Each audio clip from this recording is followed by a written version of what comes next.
இன்றைக்கி நம்ம தேங்காய் இஞ்சி சட்னி எப்படி அரைக்கிறதுன்னு பார்ப்போம். தேங்காய் வந்து ஒரு 1/4 மூடி எடுத்திருக்கேன். ஒரு வரமிளகாய், சின்ன இஞ்சி தோல் சீவி சுத்தம் பண்ணி எடுத்துக்கோங்க. இது வந்து 1 டேபிள் ஸ்பூன் அளவு பொட்டுக்கடலை. இது தாளிக்கிறதுக்கு 1/2 டீஸ்பூன் உளுந்தம்பருப்பு, 1/2 டீஸ்பூன் கடுகு, கொஞ்சம் கறிவேப்பிலை. இப்போ இதெல்லாம் நல்லா நைஸாக மிக்சியில் அரைச்சிடலாம். இப்போ இதில் தேவையான அளவு தண்ணி ஊற்றி நல்லா நைஸாக அரைச்சிருங்க. இப்போ அரைச்சாச்சு. இதில் உப்பு போட்டு கிண்டிக்கலாம்.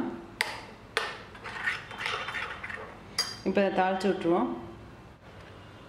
இப்போ 1 ஸ்பூன் எண்ணெய் ஊற்றிருக்கேன். நல்லா காஞ்சிருச்சு. கடுகு உளுந்தம்பருப்பு போட்டு தாளிச்சுக்கலாம். இப்போ உளுந்தம்பருப்புலாம் நல்லா செவந்து வந்துடுச்சு. இப்போ கருவேப்பிலை போட போகிறேன். இப்போ அடுப்பு அமர்த்திடுங்க. இதை அப்படியே அரைச்சி வச்சுருக்க சட்னியில் எடுத்து ஊற்றிடலாம். இப்போ இந்த ரெடி பண்ணி வச்சுருக்க சட்னியில் தாளிச்சதை எடுத்து ஊற்றிடுவோம். இப்போ தேங்காய் இஞ்சி சட்னி ரெடி ஆயிடுச்சு. இதை செஞ்சு பாருங்கள். செஞ்சு பார்த்து எனக்கு உங்களோட கமெண்ட்ஸை சொல்லுங்கள். தேங்க்யூ.